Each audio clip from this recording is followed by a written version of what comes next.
China has long been a big partner for African nations in trade and investment, but now Beijing is moving deeper into weapons and defense.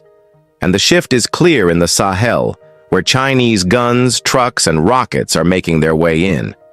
Recently, Burkina Faso's army received a huge delivery of Chinese-made military vehicles, heavy guns, and rocket systems. A country that once relied on France and the US has turned toward the east, and the battlefield in the Sahel may never look the same again. In August 2025, the usually calm streets of Ouagadougou shook with the roar of engines and the sight of something West Africa rarely sees. Brand new Chinese military trucks, rocket launchers, and artillery systems rolling into army bases under heavy guard. This wasn't rumor or propaganda. Video footage confirmed endless lines of fresh military hardware, all painted in desert camouflage. Soldiers stood proudly, while engineers prepared the machines for battle. For Burkina Faso, this was more than a delivery. It was proof of a break from the West and a step into a new military era. The most eye-catching vehicles were the big armored carriers, trucks built to take heavy fire while firing back with powerful guns that can hit moving targets even while driving. For an army that once relied on old pickup trucks and second-hand vehicles, seeing these machines roll in was almost unreal. Alongside them came new mobile cannons that can fire shells at long range like mortars, but also switch to direct fire in close combat. For soldiers used to old exposed artillery, this flexibility was a game changer. And then there were the rocket systems. Each truck could launch rockets that travel up to 70 kilometers, guided or unguided. For the first time, Burkina Faso now has long-range strike power. Militants hiding deep in remote camps, once safe from retaliation, now face the threat of rockets raining down from afar. The psychological impact alone changes the battlefield. This wasn't the first Chinese delivery. Previous shipments had included mine-resistant trucks, troop carriers, and supply vehicles. But the August 2025 shipment stood out for its size, its advanced technology, and its very public display. Unlike before, this time Burkina Faso didn't try to hide it. They showed the world that their army is no longer fighting with scraps. The timing is telling. Western military support has been shrinking. France pulled out, the US scaled down, and promises of international aid rarely translated into weapons on the ground. Into that vacuum stepped China, not with words, but with steel. But modern weapons are only as good as the soldiers using them. Training is essential. These trucks, rockets, and cannons need skilled crews, new tactics, and disciplined logistics. Otherwise, they risk being more of a showpiece than a real advantage. Yet, China seems to be going beyond just selling equipment, offering training and support to ensure the weapons actually get used. For Burkina Faso, this shipment marks a turning point. An army once seen as weak and under-equipped now holds tools that rival or surpass many of its neighbors. Militants who once ambushed convoys may soon face armored columns armed with heavy guns and long-range rockets. But the question remains, will firepower alone change the war's outcome? To understand why Burkina Faso turned to China, we need to step back. Since 2015, insurgencies have burned through the country, especially in the north and east.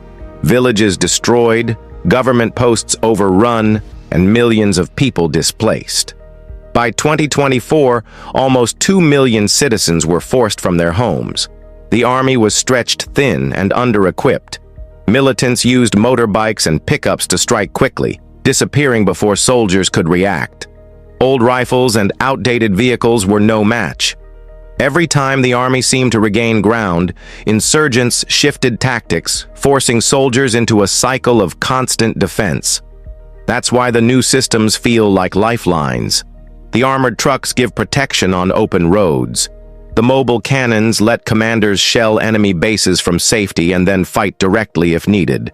The rocket systems deny insurgents the ability to hide in remote areas. Together, they offer hope that the army can finally take the initiative instead of always reacting. But there's also a bigger question. Why China and not the West? For decades, Burkina Faso relied heavily on France for security. But Paris often dictated the terms, tying support to politics, economics, and loyalty. As French forces failed to stop insurgents, anger grew. By 2022, protests filled the streets. French troops were expelled. The U.S. could have filled the gap, but its aid was limited, full of conditions, and too slow. For a country under daily attack, waiting for Washington's approval felt impossible. China, by contrast, offers speed, volume, and no political strings. It doesn't demand reforms or attach aid to elections. For the government in Ouagadougou, that was far more attractive. Where the West talks, China delivers.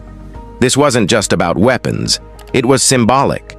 By openly showing Chinese convoys, Burkina Faso declared it was no longer tied to Western masters. It was choosing its partners on its own terms. And Burkina Faso isn't alone. Mali is working with Russia. Niger is exploring Turkish and Chinese options. A whole new block of countries is emerging, post-Western, looking east. For China, this goes far beyond selling weapons. Arms deals open the door to training, supply chains, and long-term partnerships. Once an army relies on Chinese equipment, it's tied to Beijing for spare parts, maintenance, and future upgrades. In other words, China secures influence for decades. But how is Burkina Faso paying for all this? With one of the lowest GDPs in the world, the question matters. The answer: creative deals. China often structures payments flexibly, through loans, delayed payments, or resource-backed arrangements. In Burkina Faso's case, gold is likely the key. As one of Africa's top gold producers, the government may have promised future gold revenues in exchange for weapons today. This model isn't new. China has done it before in Angola and the Congo, trading weapons or infrastructure for oil and minerals. It lets struggling states arm themselves now while pushing payments into the future. Critics warn this risks mortgaging the country's future. But supporters argue survival today outweighs tomorrow's debt.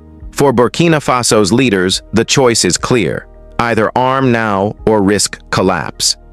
At home, these new weapons also strengthen the government politically. Citizens see visible proof that the state is rearming. Soldiers regain confidence. The message is clear: the state is no longer helpless. Still, this shift raises deeper questions. What does it mean for the Sahel and for Africa's future? For decades, France and the West dominated this region's security. Now, the landscape is changing. Burkina Faso's deal with China is the clearest sign yet that the Sahel is no longer a Western stronghold. Mali has Russian contractors. Niger is exploring Turkish and Chinese drones. Burkina Faso now fields Chinese rocket systems. Together, these nations are testing whether they can secure themselves without the West. For the West, this is a blow. France's credibility is shattered. The U.S. looks hesitant, and China has stepped in fast and effectively. That efficiency sends a strong message across Africa. When the West retreats, China delivers. For insurgents, the game is changing. They once thrived on weak armies with old weapons. Now, long-range rockets and armored trucks threaten their safe havens. They'll adapt, but the balance of fear may begin to shift. But military strength alone won't solve everything. Poverty, marginalization, and weak governance still fuel the insurgency. Rockets can destroy camps, but they can't rebuild trust with citizens. Even so, for Burkina Faso, the decision was about survival and choice. It's not about trading one master for another, but about refusing to be left defenseless while waiting for Western approval. This is bigger than Burkina Faso. It's about Africa at a crossroads. Will Chinese weapons stabilize the Sahel or create new dependency? That's the debate. But one thing is certain.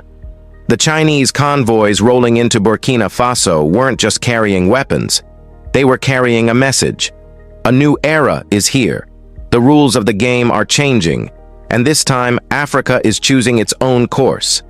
Has Burkina Faso just triggered the biggest power shift in Sahel's history?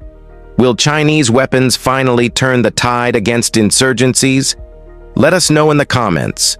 And if you want more stories like this, about the untold black story and the untold side of world events, subscribe to our channel and hit the bell. Thanks for watching and stay tuned.